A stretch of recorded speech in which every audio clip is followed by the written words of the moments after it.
내 손녀 신음소리가 듣기 좋다고. 그 말 취소할 시간도 없이 턱주갈이 날려버리는 예비군 사성장군 70대 할아버지의 발차기. 손녀를 성추행하고 조롱한 군부대 대위와 상사를 그 자리에서 개패듯 패고 군 생활을 다신 못하게 만드는 응징 이야기입니다. 여러분은 지금 어디에 계시고 어떤 일들을 하고 계신가요? 항상 행복한 일 가득하시길 바랍니다. 구독과 좋아요를 해주시면 더 좋은 사연으로 보답하겠습니다. 강원도 철원의 겨울바람은 살을 애는 칼날 같았다. 평야가 넓게 펼쳐진 철원 땅 위로 잿빛 구름이 무겁게 내려앉은 오후였다.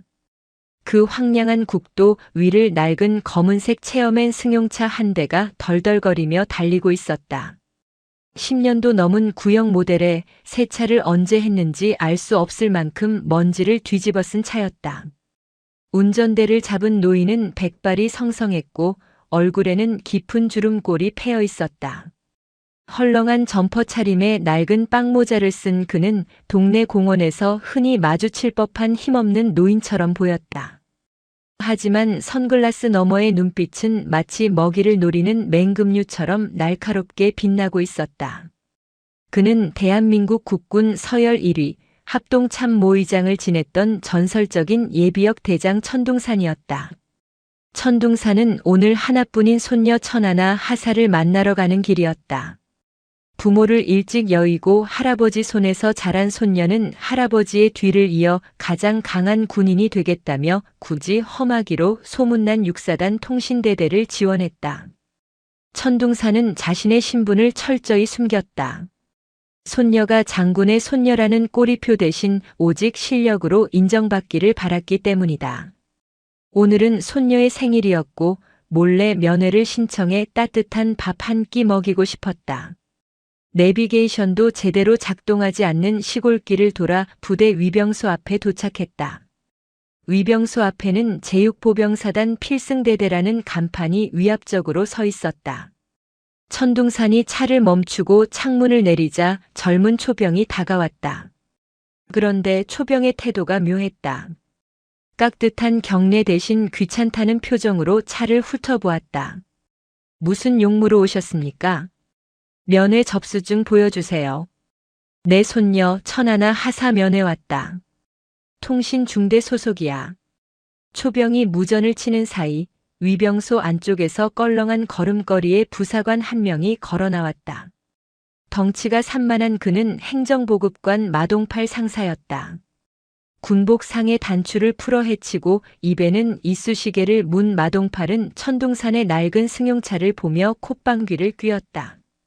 뭐야 이 똥차는. 어이 영감님. 차 좀 저 옆으로 빼요. 여기 대대장님 차 들어오실 길이니까. 기름 냄새 나게 시리원. 천둥산은 마동팔을 빤히 바라보았다. 자네가 상관인가? 내 손녀 면회 신청이 되어 있을 텐데. 마동팔은 이쑤시개를 뱉으며 차 문을 발로 툭툭 찼다. 천하나? 아, 그 맹랑한 년? 영감, 면회는 무슨 면회야?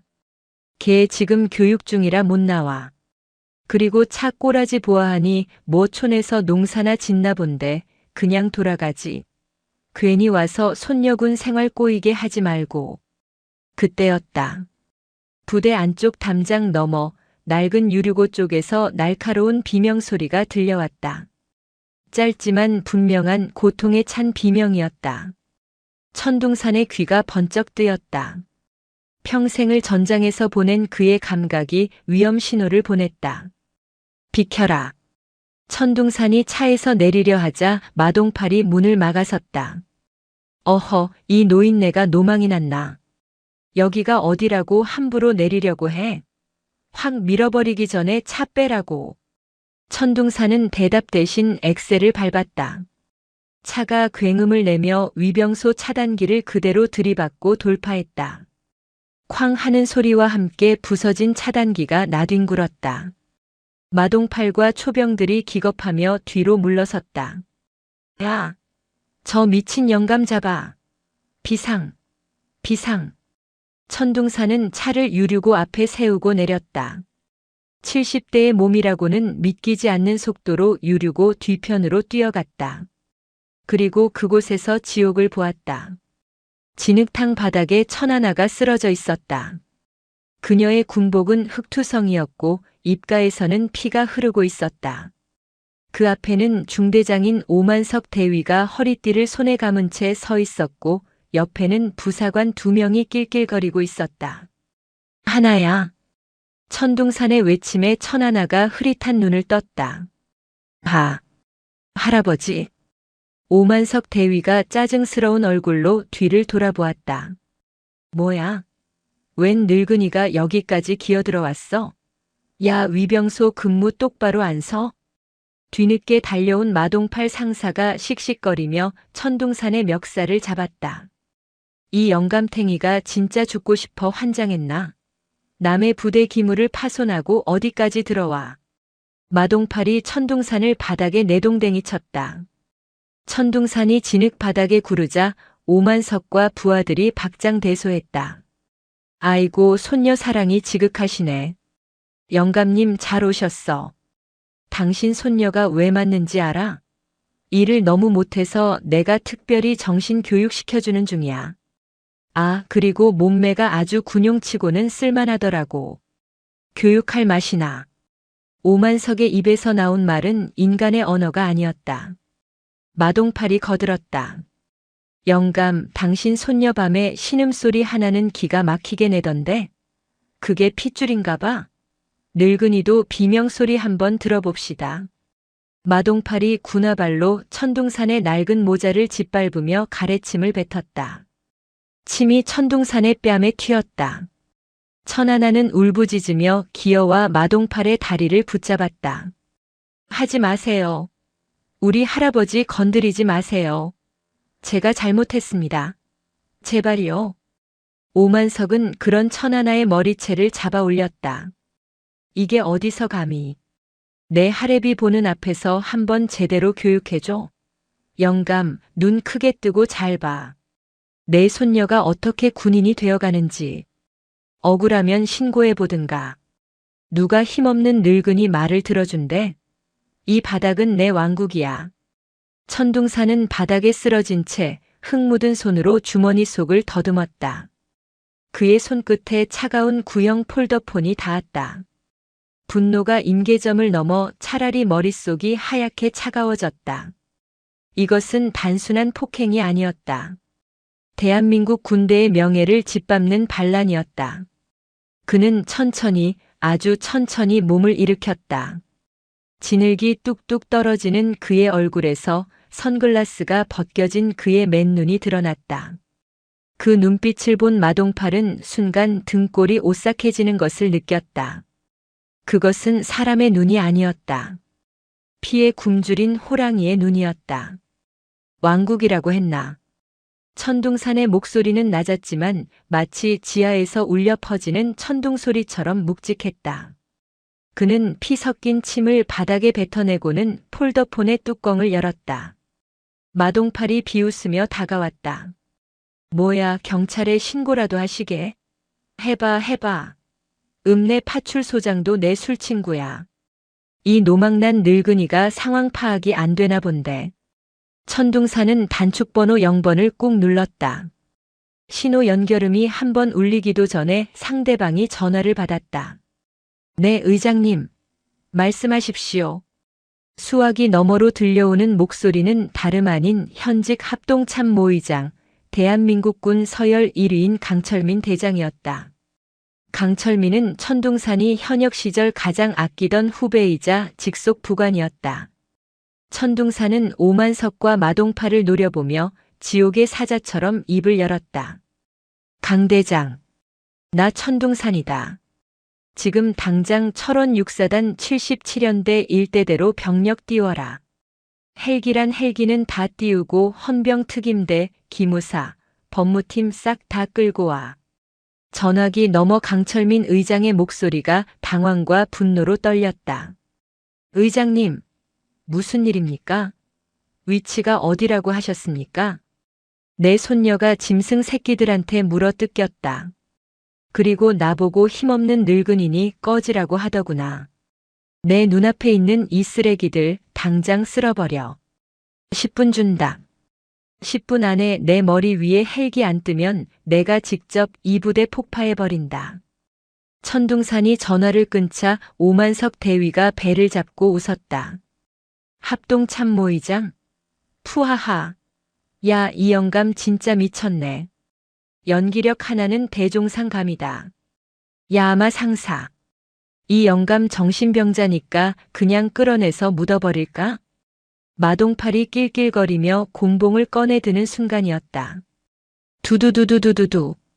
먼 산 너머에서 대기의 흐름을 찢어발기는 소리가 들려왔다. 처음에는 작게 들리던 소리가 순식간에 천지를 진동하는 굉음으로 바뀌었다.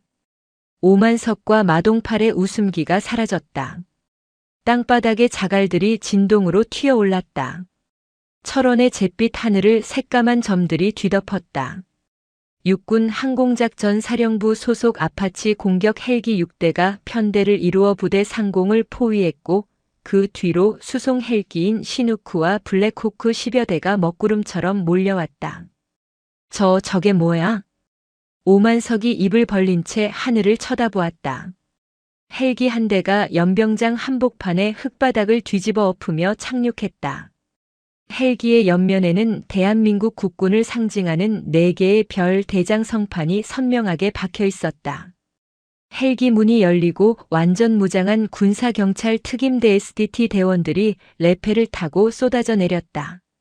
검은 대테러 복장을 한 그들은 순식간에 오만석과 마동팔 그리고 주위에 있던 병사들을 포위했다. 전원 동작 그만. 무기 버리고 바닥에 엎드려. 특임대장의 고함 소리에 마동팔은 곤봉을 떨어뜨리고 주저앉았다. 헬기에서 정복을 입은 장군들이 뛰어내렸다. 현 5군단장 중장, 육사단장 소장, 그리고 서울에서 헬기를 타고 날아온 합참의장 강철민 대장까지. 철원의 별들이 모조리 이곳으로 떨어졌다. 뒤늦게 상황을 보고받고 팬티 바람으로 뛰쳐나온 대대장 위대한 중령은 이 광경을 보고 기절할 뻔했다.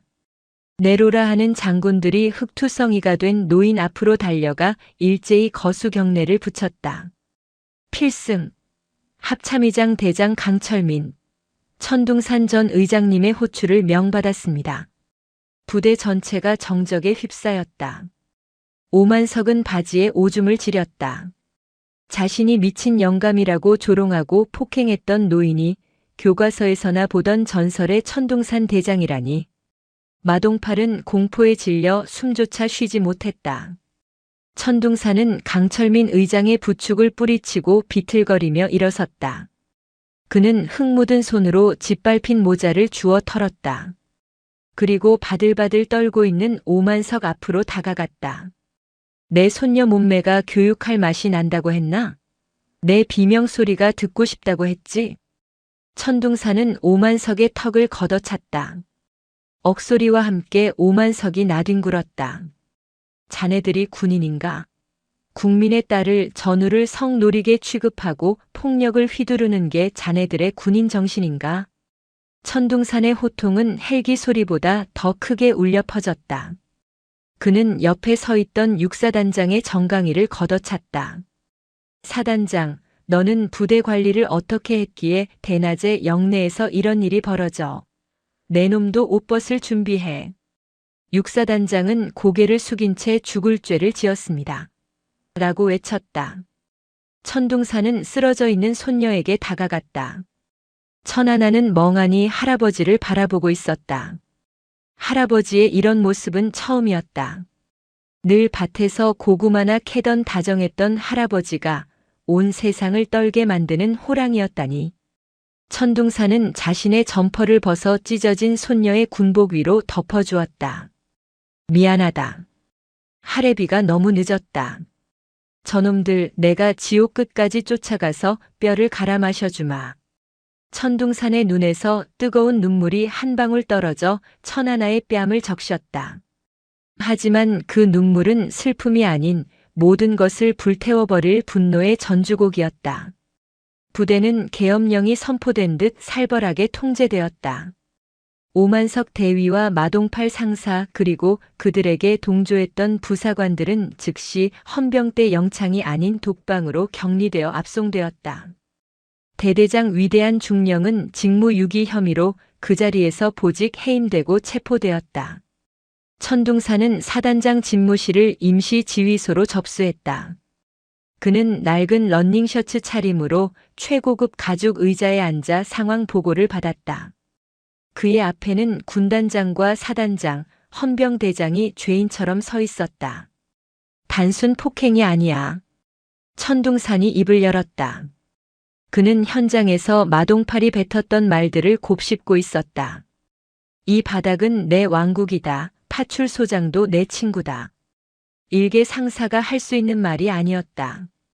감찰팀 불러. 이 부대 장부, 보급 내역, 지난 5년간 사고 사례 싹 다 뒤져. 마동팔 그놈 뒤에 뭐가 있어. 냄새가 나. 아주 역겨운 시궁창 냄새가. 천둥산의 직감은 정확했다.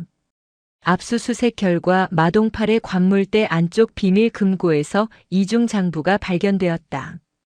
그 안에는 상상을 초월하는 비리의 내용이 담겨 있었다. 철원 지역 군납 비리, 유류 횡령, 장병들 부식비 착복, 심지어 지역 유흥업소와 결탁해 성상납을 받은 정황까지 포착되었다. 더 충격적인 것은 피해자가 1001뿐만이 아니라는 사실이었다.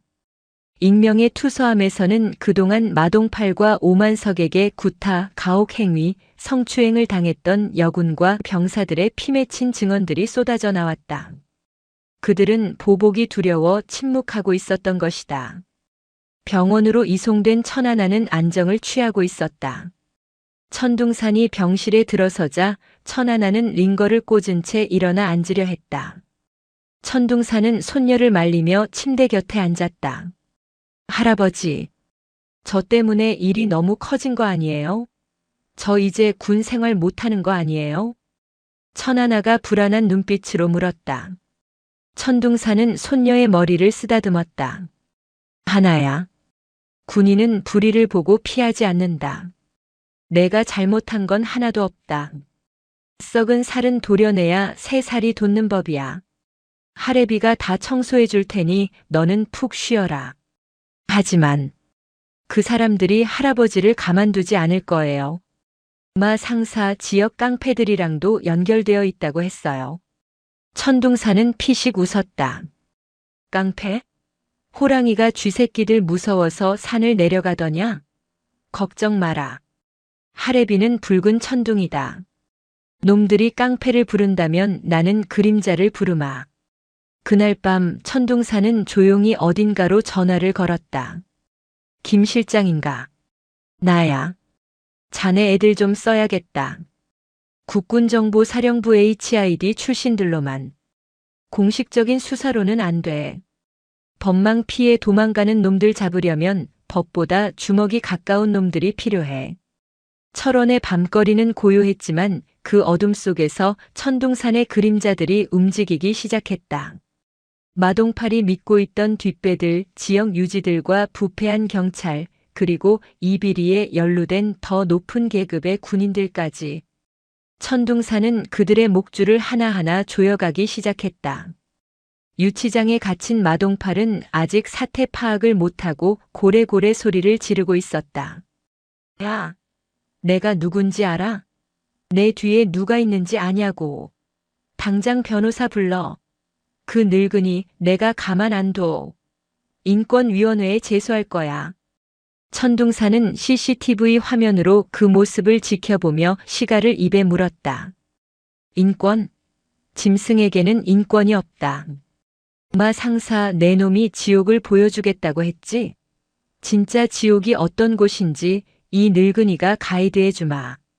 천둥산의 눈빛이 서늘하게 빛났다. 이것은 단순한 복수가 아니었다. 무너진 군의 기강을 바로 세우고 짓밟힌 명예를 되찾기 위한 늙은 장군의 마지막 전쟁이었다. 철원의 땅 위로 거대한 폭풍이 몰려오고 있었다.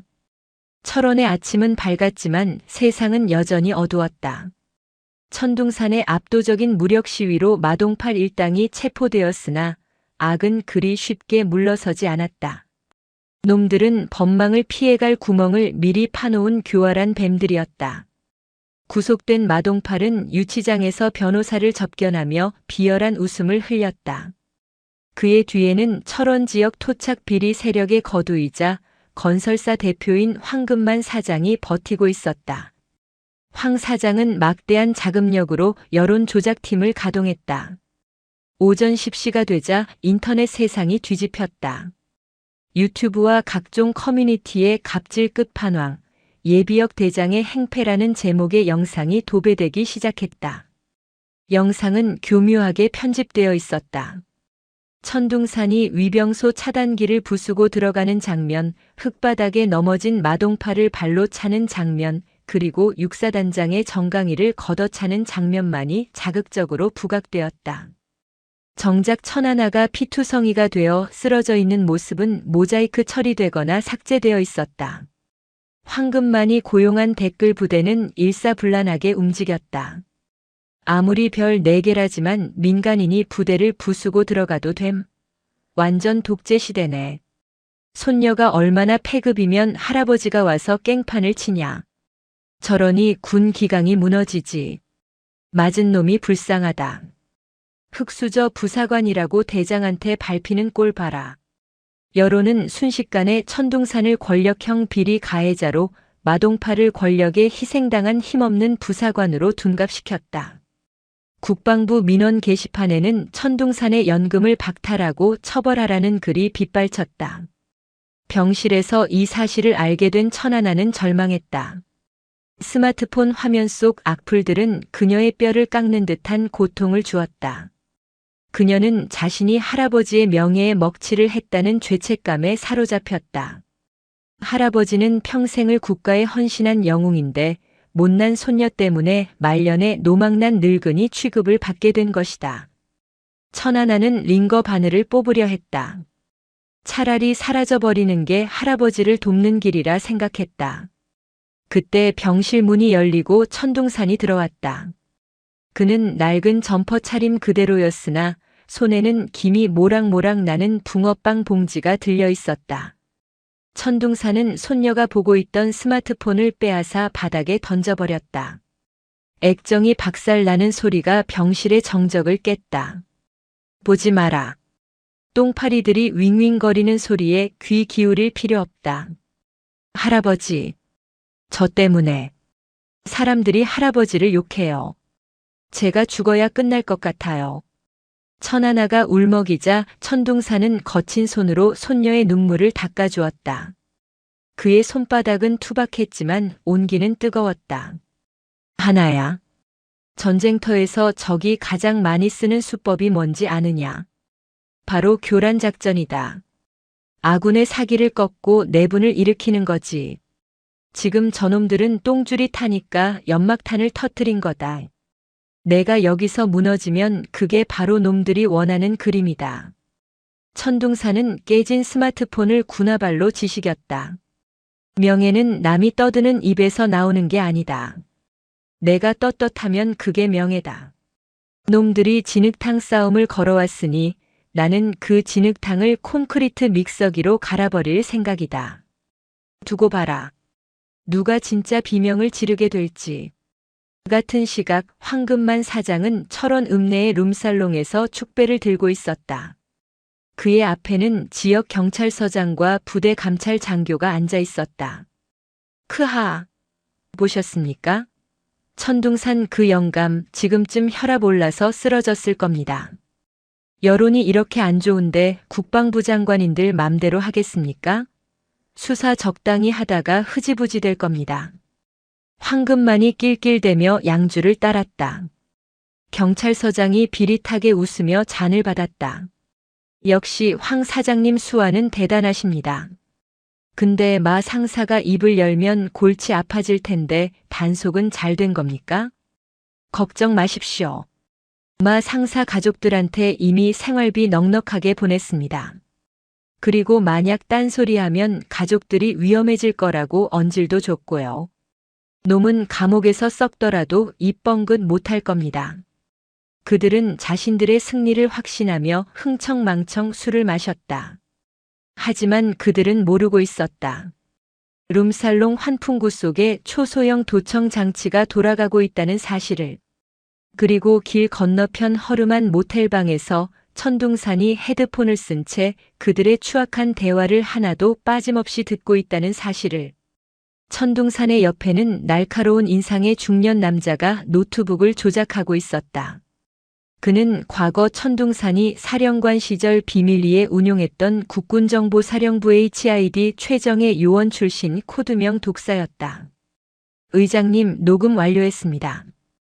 경찰서장 감찰장교 황금만. 목소리 아주 선명합니다. 천둥산이 시가를 입에 물며 나직하게 으르렁거렸다. 법대로 하면 너무 오래 걸려. 그리고 저놈들은 법을 갖고 노는 기술자들이야. 독사, 오늘 밤이다. 황금만의 아지트를 턴다. 놈이 숨겨둔 진짜 장부가 필요해. 마동팔이 횡령한 군수 물자가 어디로 흘러갔는지 기록된 그 장부 말이다. 알겠습니다. 900부대 출신 애들 넷 대기시켜놨습니다. 오랜만에 몸 좀 풀겠습니다. 독사의 눈이 살기로 번뜩였다. 천둥산은 창밖의 어둠을 응시했다. 철원의 밤은 깊었고 붉은 천둥이 칠 준비는 끝났다. 자정이 넘은 시각, 철원 외곽의 폐차장. 겉보기에는 고철을 처리하는 곳이었지만 안쪽 깊숙한 컨테이너 창고는 황금만의 비밀 금고이자 마동팔 일당이 빼돌린 군용 기름과 식자재를 보관하는 작물 창고였다. 창고 주변에는 덩치 큰 사내 10여 명이 쇠파이프와 야구방망이를 들고 순찰을 돌고 있었다. 황금만도 천둥산의 보복이 두려웠는지 평소보다 경비를 3배로 늘린 상태였다. 하지만 그들이 상대해야 할 적은 동네 건달이 아니었다. 인간 병기들이었다. 창고 뒤편 철조망. 어둠과 하나가 된 검은 그림자 5이 소리 없이 접근했다. 천둥산은 70대의 나이가 무색할 만큼 민첩하게 철조망을 절단하고 내부로 침투했다.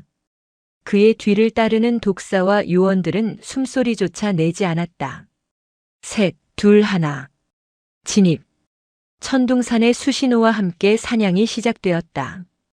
외곽 경비를 서던 건달 둘이 영문도 모른 채 억소리 한 번 못 내고 기절에 끌려갔다. 독사는 건달의 목 뒤 혈자리를 정확히 타격해 순식간에 무력화시켰다. 창고 정문 앞. 5-6명의 건달이 모여 담배를 피우고 있었다. 천둥산은 지팡이 대신 챙겨온 묵직한 3단봉을 펼쳤다. 누구요? 건달 하나가 천둥산을 발견하고 소리쳤다. 그 순간 천둥산의 몸이 용수철처럼 튀어나갔다. 내 놈들한테 줄 훈육이다. 천둥산의 3단봉이 허공을 갈랐다. 퍽 하는 둔탁한 타격음과 함께 건달의 무릎이 꺾였다. 다른 건달들이 욕설을 퍼부으며 달려들었지만 역부족이었다. 천둥산은 최소한의 동작으로 상대의 급소를 가격하고 관절을 꺾었다. 평생을 전장에서 익힌 살상 무술 크라브 마가와 특공 무술의 합작이었다. 뒤이어 독사와 요원들이 합세하자 상황은 일방적인 학살로 변했다. 훈련받지 않은 깡패들은 특수부대 출신 요원들의 상대가 되지 못했다. 1분도 채 되지 않아 창고 앞은 고통에 신음하는 건달들로 아수라장이 되었다. 천둥산은 쓰러진 건달 대장의 멱살을 잡아 올렸다. 금고 어디 있나? 모릅니다. 우린 그냥 지키라고 해서. 우두둑. 천둥산이 건달의 손가락 하나를 뒤로 꺾었다. 비명이 밤하늘을 찢었다. 다시 묻는다. 금고 어디 있나? 다음은 손가락이 아니라 목뼈다. 건달은 공포에 질려 사무실 안쪽 바닥을 가리켰다. 저기, 바닥 장판 밑에 비밀문이 있습니다. 천둥산은 건달을 내동댕이 치고 사무실로 들어갔다. 바닥을 뜯어내자 육중한 강철 금고가 드러났다. 독사가 가져온 특수 장비로 전자도어록을 해킹하는 데는 30초도 걸리지 않았다. 금고 문이 열렸다. 그 안에는 현금 다발과 함께 두툼한 장부 그리고 USB 여러 개가 들어있었다. 천둥사는 장부를 펼쳤다. 예상대로였다. 육사단 예하부대에서 빼돌린 기름의 양, 납품 비리 내역, 그리고 뇌물을 상납한 고위 공무원과 장성들의 명단인 치부책이 고스란히 적혀 있었다. 빙고. 이걸로 놈들의 목줄은 확보했다. 그때 창고 밖에서 요란한 사이렌 소리가 들려왔다. 황금만의 신고를 받고 출동한 경찰이었다. 하지만 경찰차는 한 대도 들어오지 못했다. 미리 대기하고 있던 헌병대 특임대 차량들이 길목을 차단하고 있었기 때문이다. 강철민 합참의장이 천둥산의 요청을 받고 비밀리에 병력을 배치해둔 것이었다. 천둥산은 장부를 챙겨 나오며 헌병대장에게 손짓했다. 안에 있는 쓰레기들 싹 다 수거해라. 그리고 경찰서장 놈이 오거든 내가 이 안에서 기다리고 있다고 전해. 잠시 후 현장에 도착한 경찰서장은 사색이 되어 있었다. 헌병들에게 포위된 채 창고 안으로 들어온 그는 의자에 앉아 시가를 피우고 있는 천둥산을 보고 다리가 풀려 주저앉았다. 천둥산의 발밑에는 경찰서장이 룸살롱에서 황금만에게 돈을 받는 장면이 찍힌 사진들이 흩뿌려져 있었다. 서장, 자네가 마동팔의 친구라고. 그 우정 한번 눈물겹구먼. 이제 자네는 경찰복 대신 수의를 입게 될 거야. 감방에서 그 우정 영원히 나누도록 하게. 경찰서장은 살려달라고 빌었지만 천둥산은 차갑게 외면했다. 독사 이놈 끌고 가. 그리고 이 장부 사본 내일 아침 9시 뉴스 시작하기 전에 모든 방송사에 팩스로 보내. 원본은 내가 직접 청와대 민정수석실로 가져간다. 철원의 밤하늘에 붉은 여명이 밝아오고 있었다. 악인들에게는 심판의 날이, 천둥산에게는 복수의 서막이 열리는 순간이었다. 천하나는 병실 침대에 앉아 창밖을 바라보고 있었다. 할아버지가 다녀간 후 그녀는 많은 생각을 했다. 그동안 자신은 피해자라는 이름 뒤에 숨어 할아버지가 모든 것을 해결해 주기만을 기다리고 있었다. 하지만 그것은 군인의 자세가 아니었다. 할아버지의 말대로 떳떳함이 곧 명예였다. 천하나는 서랍 깊숙한 곳에서 자신의 업무 수첩을 꺼냈다. 낡고 손때 묻은 수첩이었다. 그녀는 통신부사관으로 근무하며 마동팔과 오만석이 지시했던 부당한 업무들을 암호처럼 기록해 두었었다. 당시에는 증거로 쓸 생각조차 못하고 그저 잊어버리지 않으려 적어둔 것이었지만 지금 보니 그것은 결정적인 스모킹건이었다. 20XX 년 5월 3일 오대위 지시로 통신 장비 부품 5개를 황금만 건설 현장으로 반출. 폐기 처리로 장부 조작 지시 받음. 20XX 년 7월 12일 마 상사 야간 회식 강제 참석 요구. 거부하자 야전선 20km 뜀걸음 지시. 이 수첩에는 비리뿐만 아니라 마동팔이 여군 하사들을 상대로 저지른 성희롱 발언과 날짜, 장소까지 상세하게 적혀 있었다. 천하나는 환자복을 벗었다. 그리고 관물대에 걸려있던 어급 전투복을 꺼내 입었다. 다림질이 날 선 군복을 입자 흐트러졌던 마음이 단단하게 조여지는 느낌이었다. 그녀는 전투화를 끈을 꽉 동여매고 병실을 나섰다. 어디 가십니까, 하사님? 아직 퇴원 허가 안 났습니다. 간호장교가 놀라서 달려왔지만 천하나는 단호하게 말했다. 복귀합니다. 제가 있어야 할 곳은 병실이 아니라 현장입니다. 제 증언이 없으면 그놈들 빠져나갈 구멍 찾을 겁니다. 천하나는 택시를 타고 육사단 헌병대 조사실로 직행했다. 조사실 앞에는 마동팔의 변호인이 조사관들을 압박하며 큰 소리를 치고 있었다. 증거 있습니까? 우리 의뢰인은 훈육 차원에서 얼차려를 줬을 뿐입니다. 강압수사로 인권 유린하면 고소하겠습니다. 그때 문이 열리고 천하나가 또각또각 군화 소리를 내며 들어왔다. 그녀의 얼굴에는 멍 자국이 남아 있었지만 눈빛은 그 어느 때보다 맑고 강렬했다. 증거 여기 있습니다. 천하나는 수첩을 조사관 책상 위에 내려놓았다. 마동팔 상사와 오만석 대위가 저지른 범죄 일지입니다. 제가 직접 작성했고 여기 적힌 날짜와 시간의 부대 CCTV를 대조해 보십시오. 그리고 여기 적힌 다른 피해자들. 제가 설득해서 증언 받아오겠습니다. 변호인의 얼굴이 굳어졌다. 천하나는 변호인을 쏘아보며 말했다. 변호사님, 훈육이라고 하셨습니까? 당신 딸이 군대 가서 쇠파이프로 맞고 성추행당해도 훈육이라고 하실 겁니까? 법을 공부하신 분이 부끄러운 줄 아셔야죠. 천하나의 기세에 변호인은 헛기침하며 뒤로 물러섰다. 조사를 마치고 나온 천하나는 헌병대 복도에서 천둥산과 마주쳤다. 천둥산은 밤새 비리 장부를 분석하느라 눈이 충혈되어 있었지만 정복을 입은 손녀를 보자마자 환하게 웃었다. 왔느냐? 네, 할아버지. 아니, 의장님. 신고합니다. 하사 천하나 병상 복귀를 명받지 않고 자진해서 전선으로 복귀했습니다. 천둥산은 껄껄 웃으며 손녀의 어깨를 두드렸다. 그래, 그래야 내 손녀지. 이제야 진짜 군인 냄새가 나는구나. 마침 잘 왔다.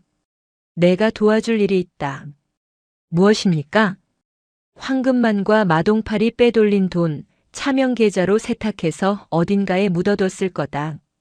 독사가 계좌 추적은 하고 있지만 놈들이 사용하는 암호를 풀지 못하고 있어. 내 전공이 통신이랑 암호 해독 아니냐? 천하나의 눈이 반짝였다. 그녀는 통신 부사관 중에서도 암호 해독과 네트워크 보안 분야의 에이스였다. 오만석이 그녀를 괴롭힌 이유 중 하나도 그녀가 너무 똑똑해서 자신들의 비리를 눈치챌까봐 견제했던 것이었다. 맡겨주십시오. 놈들이 묻어둔 돈 1원 한 푼까지 다 찾아내서 국고로 환수시키겠습니다. 천둥산과 천하나는 사단 지휘 통제실로 향했다. 그곳에는 이미 강철민 합참의장의 지시로 구성된 특별수사팀이 대기하고 있었다. 천하나는 메인 서버 컴퓨터 앞에 앉았다. 그녀의 손가락이 키보드 위에서 춤을 추듯 움직였다. 복잡한 코드가 화면을 가득 채웠다. 마동팔 일당은 해외 불법 도박 사이트를 통해 자금을 세탁하고 있었다. 겹겹이 쌓인 보안벽을 뚫는 것은 쉽지 않았지만 천하나는 포기하지 않았다. 그녀에게는 이 싸움이 단순히 범인을 잡는 것이 아니라 자신의 존엄을 되찾는 성전이었다. 찾았습니다. 3시간의 사투 끝에 천하나가 외쳤다.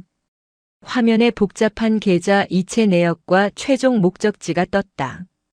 스위스도 아니고 홍콩도 아니고 서울 강남의 한 페이퍼 컴퍼니입니다.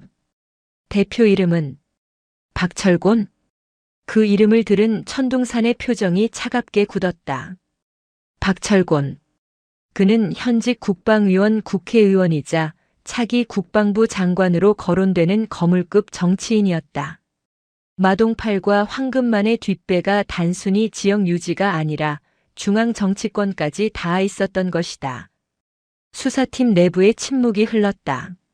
상대가 너무 거대했다. 현직 국회의원을 건드리는 것은 자칫하면 역풍을 맞을 수 있는 위험한 도박이었다. 모두가 천둥산의 입만 바라보았다. 천둥산은 품에서 낡은 지포 라이터를 꺼내 불을 켰다 껐다를 반복했다. 찰칵 찰칵 소리가 심장 박동처럼 울렸다. 박철곤이라. 내 별 4개 달 때 축하한다고 난초 보내던 놈이군.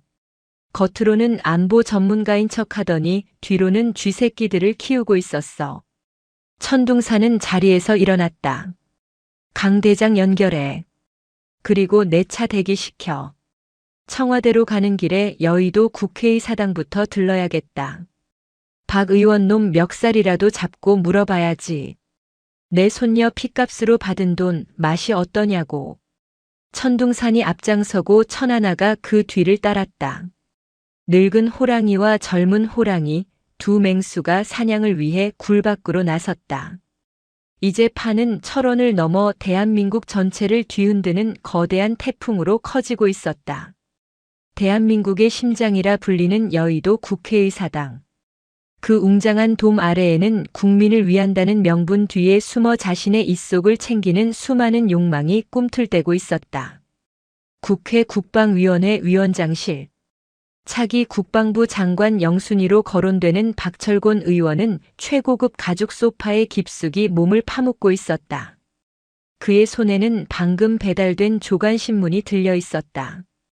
신문 일면에는 철원발 군납 비리 기사가 실려 있었지만 박철곤의 표정은 여유로웠다. 박철곤은 비서관이 내온 에스프레소를 한 모금 마시며 코웃음을 쳤다.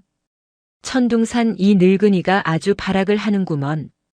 그래봤자 찻잔 속의 태풍이야. 감히 예비역 나부랭이가 현직 국방위원장을 건드려. 내가 누구 덕에 이 자리에 왔는데. 안 그런가 김비서. 비서관이 조아리며 맞장구를 쳤다.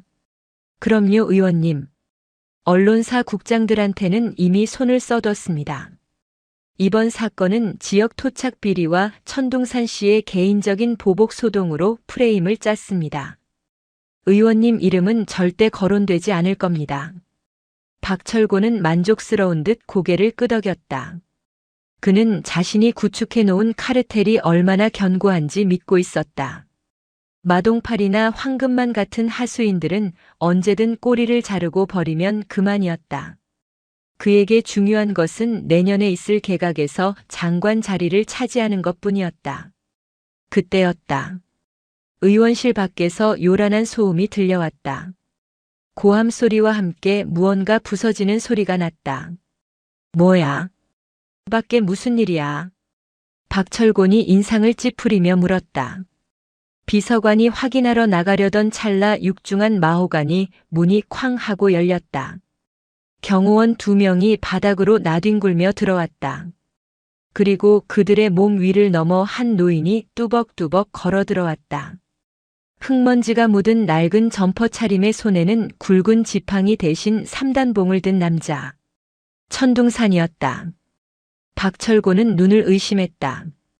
국회 경비대가 얼마나 삼엄한데 이 노인네가 어떻게 여기까지 들어왔단 말인가. 자네가 박철곤인가. 천둥산의 목소리는 낮게 깔렸지만 방 안의 공기를 얼어붙게 만들었다. 박철곤은 짐짓당당한 척하며 소리쳤다. 이게 무슨 행패입니까? 의장님이면 다입니까? 여기는 신성한 민의의 전당입니다. 당장 나가세요. 천둥산은 대답 대신 소파 맞은편 테이블에 털썩 걸터 앉았다. 그리고 품에서 두툼한 서류 봉투를 꺼내 박철곤의 얼굴을 향해 던졌다. 봉투가 터지며 사진과 장부 사본이 눈보라처럼 흩날렸다. 민의의 전당. 말은 번지르르 하군. 내 손녀와 병사들이 먹어야 할 밥을 훔치고 입어야 할 옷을 팔아먹은 돈으로 지은 게 이 전당인가. 박철곤은 바닥에 떨어진 사진을 보고 사색이 되었다. 자신이 황금만 사장에게 골프 접대를 받는 사진, 차명계좌 입출금 내역, 심지어 마동팔 상사가 보낸 상납금 리스트까지 적나라하게 찍혀 있었다. 이것은 단순한 의혹 제기가 아니었다. 완벽한 증거였다. 이건 조작입니다. 요즘 딥페이크 기술이 얼마나 발달했는데 이런 걸로 협박하려 듭니까? 명예훼손으로 고소하겠습니다. 박철곤이 떨리는 목소리로 외쳤다. 천둥산은 3단봉을 접으며 피식 웃었다. 고소해라. 안 그래도 법정에서 만날 생각이었으니까. 하지만 그 전에 자네가 알아야 할 게 있어. 지금 이 상황 자네가 매수해둔 언론사 국장들은 못 보겠지만 국민들은 보고 있다는 사실을. 무슨 소리야? 천둥산이 손가락으로 벽에 걸린 대형 TV를 가리켰다. TV 화면이 지직거리더니 갑자기 화면이 바뀌었다. 국회 방송 채널이 해킹당한 것이었다. 화면에는 지금 의원실 내부의 상황이 실시간으로 송출되고 있었다. 박철곤이 당황하여 횡설수설하는 모습과 바닥에 흩뿌려진 뇌물 증거들이 전 국민의 안방으로 생중계되고 있었다. 천하나의 솜씨였다. 그녀는 국회 서버의 보안 취약점을 뚫고 CCTV 화면을 공중파 주파수로 우회 송출해버린 것이다. 자네가 좋아하는 언론 플레이 내가 좀 도와줬네. 이제 전 국민이 자네의 그 추악한 민낯을 알게 되었어. 변명은 검찰청 포토라인에서 하게나. 박철곤은 다리가 풀려 소파에 주저앉았다. 전화벨이 미친 듯이 울리기 시작했다.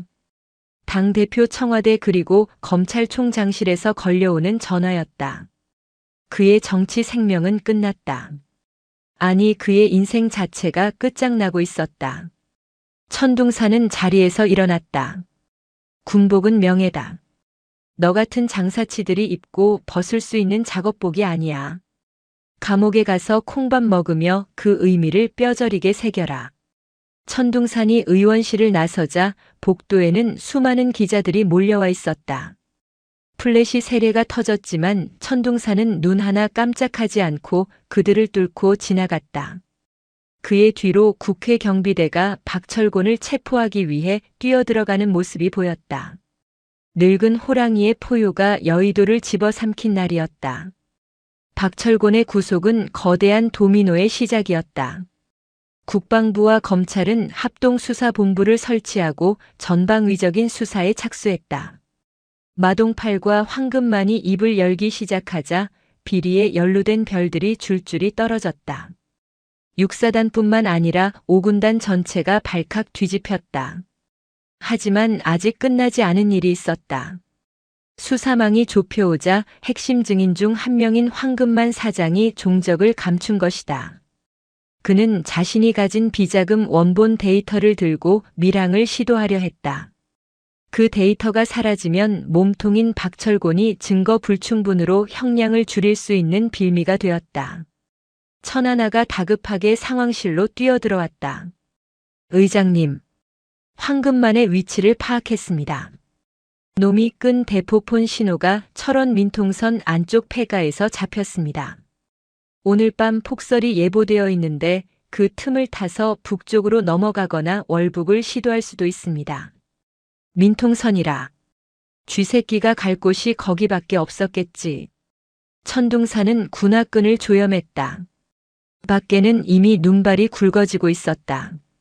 강 대장에게 연락해서 해당 지역 봉쇄하라고 해. 진입은 내가 한다. 독사팀 준비시켜. 저도 가겠습니다. 현장 통신 지원이 필요합니다. 천둥사는 손녀를 잠시 바라보다 고개를 끄덕였다. 따라와라. 대신 내 등 뒤에서 1m 이상 떨어지지 마라. 철원의 밤은 혹독했다. 무릎까지 쌓인 눈을 헤치고 천둥산과 천하나 그리고 독사팀은 민통선 내 폐가로 접근했다. 폐가는 과거 화전민들이 살던 곳으로 덤불과 눈에 뒤덮여 있어 찾기조차 힘들었다. 하지만 놈들은 그곳에 있었다. 창문 틈으로 희미한 불빛이 새어나오고 있었다. 놈들의 수는 대략 5. 황금만과 그가 고용한 전문 용병들로 보입니다. 무장 상태는 권총과 사냥용 엽총입니다. 독사의 보고에 천둥사는 수신호를 보냈다. 소리 없이 제압한다. 독사팀 요원들이 유령처럼 움직여 외곽 경비를 서던 용병들을 하나씩 처리했다. 눈 위에는 핏자국 하나 남지 않았다. 천둥사는 정문 앞에 섰다. 그리고 문을 박차고 들어갔다. 누구냐? 안에서 짐을 챙기던 황금만이 기겁하며 소리쳤다. 그의 곁을 지키던 용병 대장이 엽총을 겨눴지만 천둥산이 더 빨랐다. 천둥산이 던진 단검이 엽총의 총신을 강타했다. 탕 하는 소리와 함께 총알이 천장으로 빗나갔다. 이어지는 상황은 전투라기보다 사냥에 가까웠다. 천둥산은 70대 노인의 움직임이라고는 믿기지 않는 속도로 용병들의 품으로 파고들었다. 관절을 꺾고 급소를 타격하는 크라브 마가의 기술이 좁은 폐가 안에서 춤을 췄다. 독사팀의 지원 사격까지 더해지자 용병들은 순식간에 무력화되었다. 구석에 몰린 황금만은 가방에서 휘발유통을 꺼내 들었다. 오지 마. 오면 다 불질러 버릴 거야. 이 데이터 없으면 너희도 끝이야. 그는 라이터를 켜들고 벌벌 떨었다. 그의 눈은 공포와 광기로 뒤집혀 있었다. 천하나는 긴장하며 천둥산의 옷자락을 잡았다. 데이터가 소실되면 박철곤을 확실하게 엮어 넣을 수 없었다. 천둥산은 천천히 걸음을 옮겼다. 불질러라. 그거 태운다고 내 죄가 사라질 것 같나. 오지 말라고. 황금만이 라이터를 던지려는 순간 천둥산의 손에서 섬광이 번쩍였다. 그가 던진 것은 동전이었다. 500원짜리 동전이 황금만의 손등을 정확히 가격했다. 악! 황금만이 고통에 라이터를 떨어뜨렸다. 라이터가 바닥에 닿기도 전에 천둥산이 몸을 날려 라이터를 낚아챘다. 그리고 그대로 황금만의 명치를 무릎으로 찍어 눌렀다. 커헉. 황금만은 숨이 막혀 거품을 물고 쓰러졌다. 천둥산은 황금만의 멱살을 잡고 일으켜 세웠다. 잘 들어라. 내 놈이 빼돌린 돈으로 배를 채울 때 내 부하들은 추위에 떨며 보초를 섰다. 내 놈이 따뜻한 방에서 여자들을 끼고 놀 때 내 손녀는 차가운 바닥에서 피를 흘렸다. 그 대가 오늘 확실하게 치르게 해주마. 천둥산은 황금만을 질질 끌고 밖으로 나왔다. 눈보라가 휘몰아치는 설원 위로 헌병대 헬기의 서치라이트가 쏟아졌다. 붉은 천둥이 악을 심판하는 순간이었다. 천하나는 헬기 소리에 묻히지 않게 소리쳤다. 할아버지 해냈어요. 우리가 이겼어요. 천둥산은 거친 숨을 몰아쉬며 손녀를 돌아보았다. 그의 얼굴은 땀과 눈으로 범벅이 되어 있었지만 눈빛만은 청년처럼 빛나고 있었다. 아직 아니다. 재판이 남았다. 끝날 때까지는 끝난 게 아니야. 그들은 체포된 황금만을 헬기에 태우고 철원의 밤하늘을 날아올랐다. 발 아래 펼쳐진 하얀 설원은 그동안의 더러움을 모두 덮어버릴 듯 순백으로 빛나고 있었다. 군사법원과 민간법원이 합동으로 진행하는 세기의 재판이 열렸다. 피고인석에는 박철곤, 황금만, 마동팔, 오만석 등 이번 사건의 주범들이 줄줄이 앉아 있었다. 그들의 표정은 제각각이었다. 박철곤은 여전히 억울하다는 듯 고개를 쳐들고 있었고 마동팔은 공포에 질려 고개를 숙이고 있었으며 황금만은 자포자기한 듯 멍한 눈을 하고 있었다. 방청석은 발 디딜 틈이 없었다. 피해자 가족들, 취재진, 그리고 군 인권센터 회원들이 법정을 가득 메웠다. 재판장이 개정을 선언하자 검찰관이 공소 사실을 낭독했다. 죄목을 읽어 내려가는 데만 30분이 걸릴 정도로 그들의 범죄는 방대하고 악랄했다. 박철곤 측 변호인은 최후의 발악을 했다. 존경하는 재판장님. 피고인 박철곤은 부하들의 일탈 행위를 미처 감독하지 못한 도의적 책임은 통감하나 직접적으로 비리에 가담한 증거는 위법하게 수집된 것들입니다. 이는 함정 수사이며 정치적 탄압입니다. 방청석에서 야유가 터져 나왔다. 재판장이 정숙을 요구했다. 그때 증인석 문이 열리고 천하나가 들어왔다. 정복을 단정하게 차려입은 그녀는 더 이상 피해자의 모습이 아니었다. 당당한 대한민국 육군 중사특진의 모습이었다. 증인. 피고인들의 행위가 단순한 훈육이나 실수였다고 보십니까? 검찰관의 질문에 천하나는 마이크를 잡았다. 그녀의 목소리는 법정 안을 쩌렁쩌렁 울렸다. 군인의 훈육은 전우를 강하게 만들기 위함이지 짐승처럼 길들이기 위함이 아닙니다. 피고인들은 계급이라는 권력을 이용해 부하들의 인격을 살해했습니다. 그들이 훔친 것은 단순히 돈이 아닙니다. 그들은 국가를 믿고 청춘을 바친 젊은 군인들의 자부심과 명예를 훔쳤습니다. 천하나는 법정 스크린을 가리켰다. 그곳에는 마동팔과 오만석에게 구타당한 병사들의 상처 사진과 박철곤이 뇌물을 받는 영상이 재생되었다. 저 상처들이 증거입니다. 저 눈물들이 증거입니다. 피고인들은 법의 심판을 피할 수 있을지 몰라도 역사의 심판과 우리들의 기억 속에서는 영원히 죄인으로 남을 것입니다. 천하나의 증언이 끝나자 방청석 곳곳에서 흐느끼는 소리가 들려왔다. 마동팔은 고개를 들지 못하고 흐느꼈다. 오만석은 입술을 깨물며 떨고 있었다. 박철곤만이 여전히 뻔뻔한 표정으로 천하나를 노려보고 있었다. 하지만 결정적인 한 방은 따로 있었다. 방청석 맨 뒤에 앉아있던 천둥산이 일어났다. 재판장의 허락을 얻어 발언 기회를 얻은 그는 지팡이 없이 꼿꼿한 자세로 피고인석을 향해 걸어갔다. 박철곤, 자네가 나한테 그랬지. 늙은이가 노망이 났다고. 그래, 나는 늙었다. 하지만 내 군인 정신은 늙지 않았다. 자네가 권력에 취해 비틀거릴 때 나는 매일 아침 군가를 부르며 내 조국을 생각했다. 천둥산은 박철곤의 눈을 똑바로 쳐다보며 말했다. 별은 어깨에 다는 것이 아니라 가슴에 다는 것이다. 가슴이 썩은 자는 별을 달 자격이 없다. 너는 군인이 아니라 군복을 입은 도둑놈일 뿐이다. 천둥산의 호통에 박철곤의 표정이 무너졌다. 그는 처음으로 고개를 떨구었다. 그 어떤 법리적인 논쟁보다 천둥산의 진심 어린 일갈이 그의 양심을 만약 남아있다면 찔렀기 때문이다. 판결 선고의 날. 재판부는 피고인들에게 엄중한 심판을 내렸다. 피고인 박철곤 징역 20년. 피고인 황금만 징역 15년. 피고인 마동팔 징역 12년. 피고인 오만석 징역 10년. 또한 피고인들의 전 재산을 몰수하고 군적을 박탈한다. 형량이 선고되자 법정은 환호성으로 가득 찼다. 피해자 가족들은 서로를 껴안고 울음을 터뜨렸다. 천하나는 천둥산의 품에 안겼다. 할아버지 고생하셨어요. 정말 고생하셨어요. 천둥산은 손녀의 등을 토닥였다. 아니다. 내가 용기를 내지 않았다면 불가능한 일이었다. 내가 이겼다. 우리 하나가 대한민국을 이겼어. 법정을 나서는 두 사람의 위로 따스한 햇살이 쏟아졌다.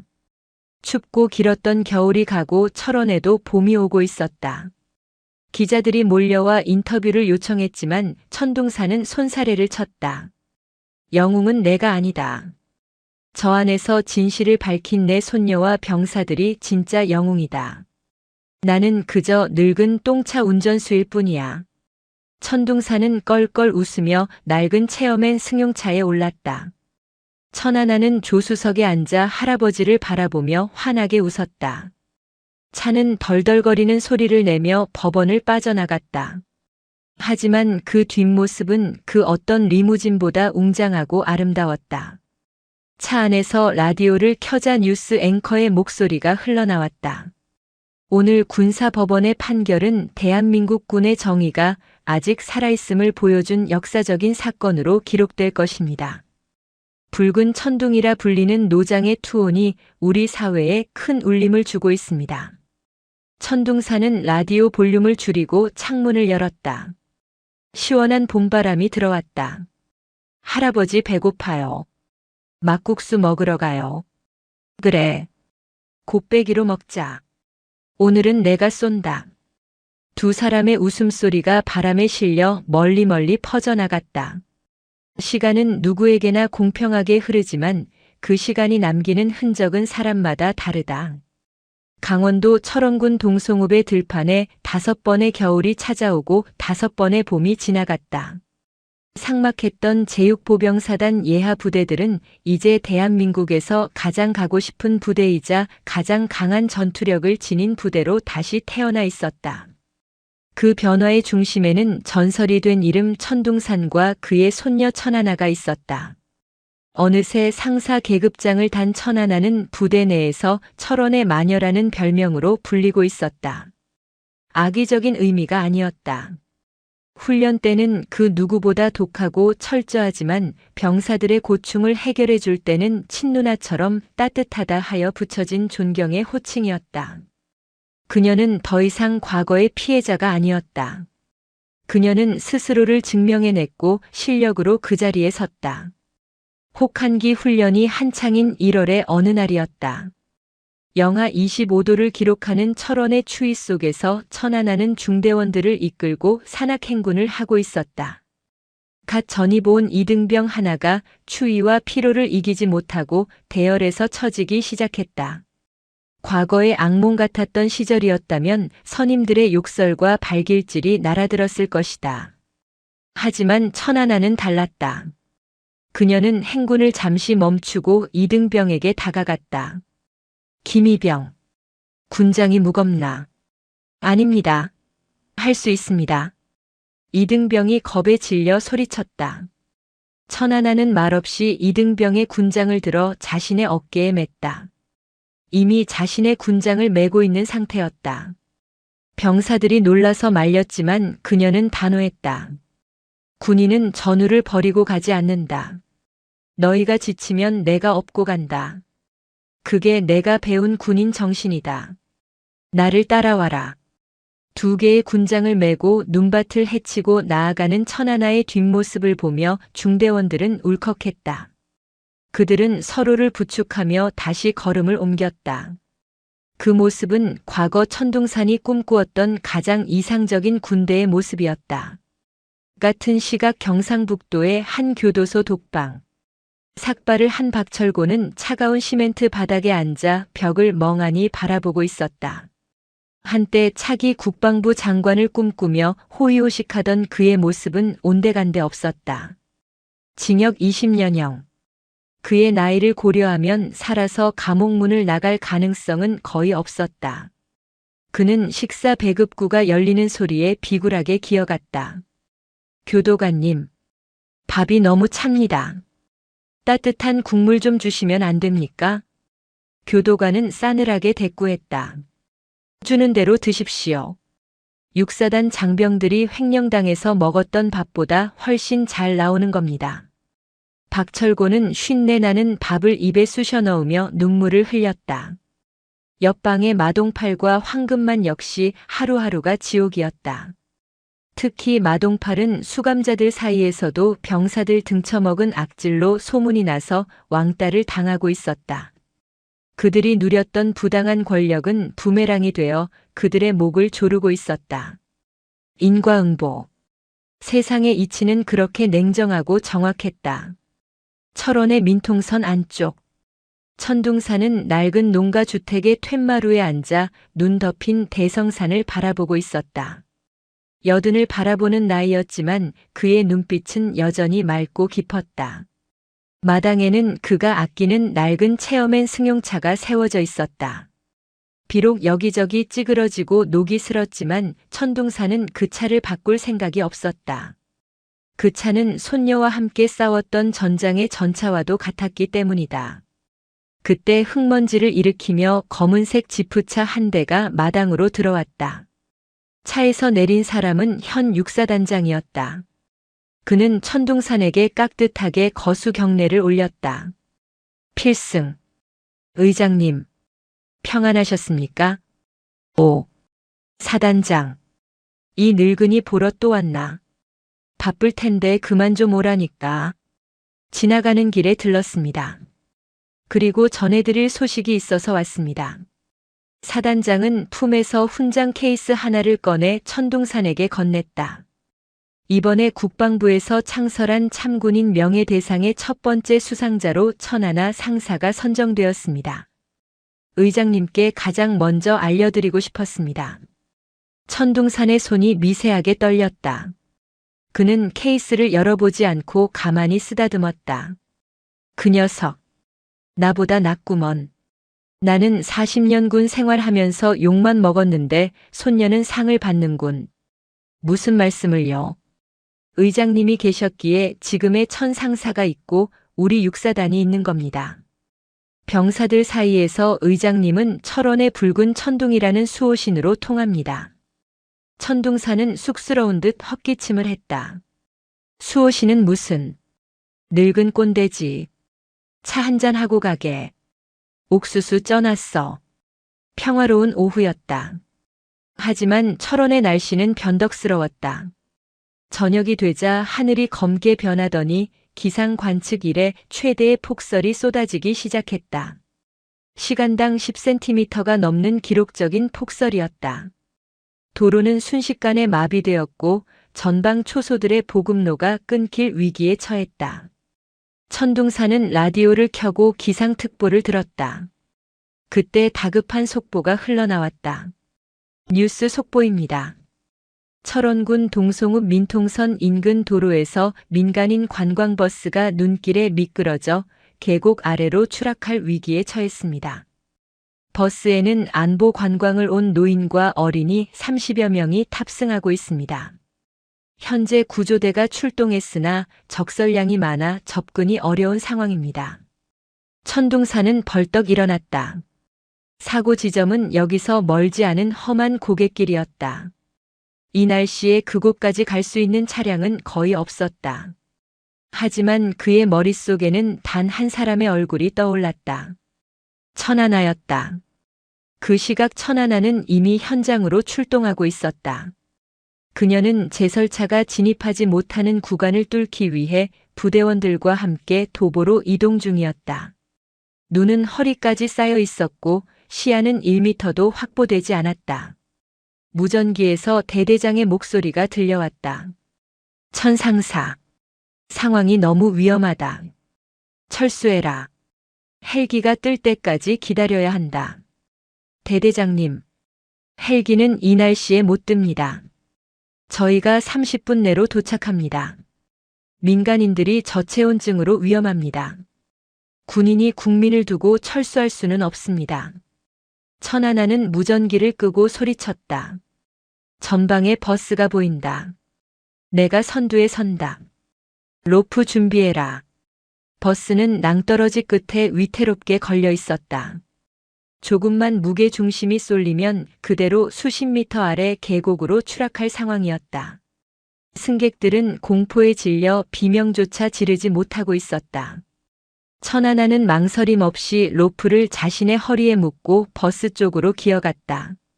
안에 계신 분들, 조금만 기다리십시오. 대한민국 육군입니다. 저희가 구하러 왔습니다. 그녀의 외침에 승객들이 안도의 울음을 터뜨렸다.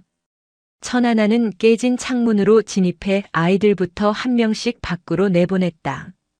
대원들이 밖에서 아이들을 받아 안전지대로 옮겼다. 구조 작업은 치열하게 진행되었다. 마지막으로 거동이 불편한 노인 한 명이 남아 있었다.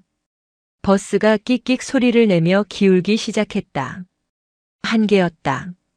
할아버지, 제 등에 업히십시오. 빨리요. 천하나가 노인을 업고 버스 밖으로 뛰어내리는 순간 버스가 굉음을 내며 절벽 아래로 떨어졌다. 상사님! 대원들이 비명을 지르며 달려갔다. 눈보라 속에 천하나와 노인이 눈밭을 뒹굴고 있었다. 천하나는 온몸으로 노인을 감싸 안아 충격을 흡수했다. 다행히 로프가 그들을 잡아주었다. 살았다. 살았어. 대원들이 환호하며 로프를 끌어올렸다. 천하나는 이마가 찢어져 피가 흐르고 있었지만 노인의 상태부터 살폈다. 어르신, 괜찮으십니까? 노인은 떨리는 손으로 천하나의 피 묻은 얼굴을 닦아주었다. 고맙네. 정말 고맙네 군인 양반. 그때 눈보라를 뚫고 낡은 체어맨 승용차 한 대가 미친 듯이 달려왔다. 천둥산이었다. 그는 스노우 체인을 감은 차를 몰고 현장 근처까지 올라온 것이다. 차에서 내린 천둥산은 피투성이가 된 손녀를 보고 가슴이 철렁 내려앉았다. 하나야. 할아버지. 천둥산은 달려가 손녀를 껴안았다. 이 미련한 녀석아. 죽으려고 작정했느냐. 왜 이렇게 무모해. 천하나는 씩 웃으며 경례를 붙였다. 할아버지가 가르쳐 주셨잖아요. 붉은 천둥은 물러서지 않는다고요. 천둥산은 울컥 치밀어 오르는 감정을 삼키며 손녀의 어깨를 두드렸다. 그래. 장하다. 내 손녀 장해. 현장에 도착한 구급차들이 환자들을 이송했다. 기자들이 몰려와 천하나를 둘러쌌다. 플래시 세례가 터졌지만 그녀는 의연했다. 영웅이라고 부르지 마십시오. 저는 제 임무를 수행했을 뿐입니다. 저보다 이 추위 속에 함께 고생한 우리 분대원들을 기억해 주십시오. 그날 밤 뉴스는 천안하의 구조 소식으로 도배되었다. 국민들은 그녀의 용기에 박수를 보냈고 군의 위상은 하늘을 찔렀다. 5년 전 비리 사건으로 얼룩졌던 육사단의 명예가 완벽하게 회복되는 순간이었다. 며칠 뒤 천안하는 휴가를 받아 천둥산의 집을 찾았다. 훈장 수여식을 마치고 온 길이었다. 그녀의 정복 가슴에는 빛나는 훈장이 달려 있었고 이마에는 반창고가 붙어 있었다. 천둥산은 마당에서 장작을 패고 있었다. 오셨습니까? 천상사님. 필승. 신고합니다. 중사 천안하는 20XX년 1월부로 상사 진급 및 훈장 수여를 명받았습니다. 이에 신고합니다. 천안하는 절도 있게 격려했다. 천둥산은 도끼를 내려놓고 정식으로 답례했다. 필승. 축하한다. 두 사람은 마루에 마주 앉았다. 천둥산이 투박하게 끓여낸 된장찌개 냄새가 방 안을 가득 채웠다. 할아버지, 저 전역할까 생각도 했었어요. 그때 그 사건 터졌을 때요. 천하나가 숟가락을 들며 말했다. 알고 있다. 많이 힘들었겠지. 네. 그런데 지금은 군인이 되길 정말 잘했다고 생각해요.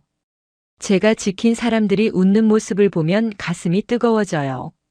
할아버지도 이런 기분이셨어요? 천둥산은 먼 산을 바라보았다. 나는 너처럼 훌륭하지 못했다. 나는 분노로 군 생활을 했고 이기기 위해 싸웠지. 하지만 너는 지키기 위해 싸우더구나. 너는 나를 뛰어넘었다. 너야말로 진짜 군인이다. 천둥산은 안방 장롱 깊숙한 곳에서 낡은 목함 하나를 꺼내왔다. 그 안에는 그가 사성 장군 진급 때 대통령에게 하사받았던 삼정검이 들어있었다. 이 칼은 권위의 상징이다. 하지만 이제 나에게는 무거운 짐일 뿐이야. 내가 가져라. 너라면 이 칼을 사람을 베는 데 쓰지 않고 사람을 살리는 데 쓸 것이다. 천하나는 깜짝 놀라 손사래를 쳤다. 안 돼요, 할아버지. 이건 할아버지의 평생이 담긴 거잖아요. 받아라. 이건 명령이다. 그리고 부탁이다. 나 대신 이 나라와 우리 국민들을 끝까지 지켜다오. 천하나는 떨리는 손으로 삼정검을 받아들었다. 묵직한 무게감이 전해졌다. 그것은 단순한 칼이 아니라 할아버지의 영혼이자 대한민국 군인의 혼이었다. 명심하겠습니다.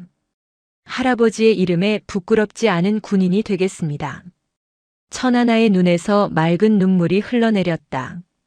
천둥산은 거친 손으로 손녀의 눈물을 닦아주었다. 그날 저녁 두 사람은 마당에 나와 섰다. 눈이 그친 철원의 밤하늘에는 수많은 별들이 보석처럼 박혀 있었다.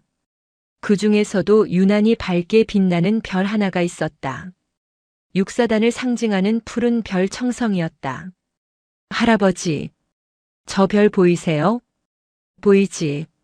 아주 밝구나. 사람들이 할아버지를 붉은 천둥이라고 부르잖아요. 그럼 저는 뭐라고 불릴까요? 천둥산은 손녀를 바라보며 미소 지었다.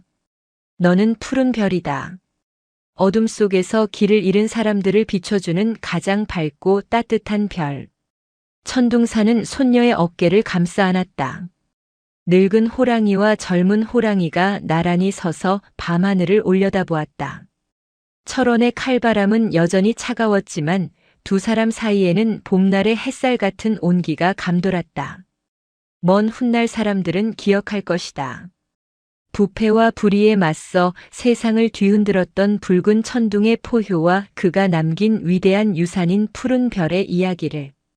정의는 결코 죽지 않으며 명예는 지키는 자의 가슴 속에서 영원히 빛난다는 사실을 그들은 온몸으로 증명해냈다.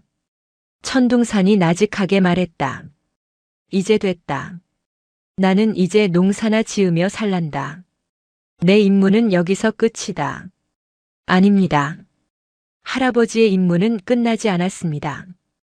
제 곁에서 오래오래 건강하게 지켜봐 주시는 게 마지막 임무입니다. 천하나는 할아버지의 팔짱을 끼며 애교 섞인 목소리로 말했다. 천둥사는 껄껄 웃으며 고개를 끄덕였다. 알았다. 그 임무는 목숨 걸고 완수하마.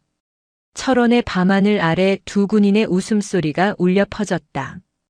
그것은 그 어떤 승전보보다 아름다운 평화의 노래였다.